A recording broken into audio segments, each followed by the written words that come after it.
Hello नमस्ते प्रणाम दोस्तों, जय श्री कृष्ण, राधे राधे। आप सबके के बेटी विवाह गीत सुनावत है। जैसे लगे कमेंट बॉक्स में जरूर बताया, लाइक और सब्सक्राइब जरूर की है। दूधवाटी में दधिया जमवले, दधिया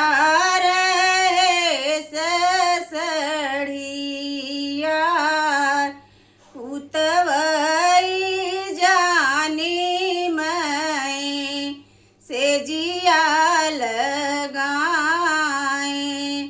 धेरियाली नियवतार, पुतवई जानी मैं से जिया लगाए धेरियाली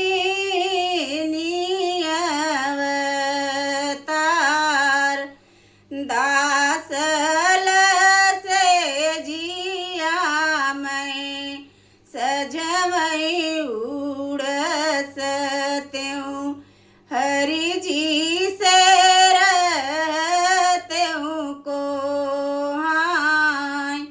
दासल से जिया मैं सजवई उड़स त्यों, हरि जी से रहत्यों को हाय।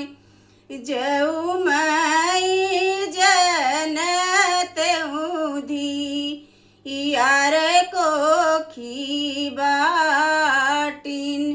खाइती मऊरवा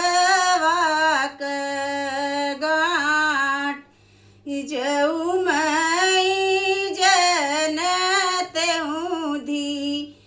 यार को खीबाटिन, खाइती महुरवा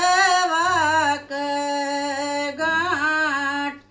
महुरे के गठिया दी यार मरी जातिन, छूटी जातई गरुई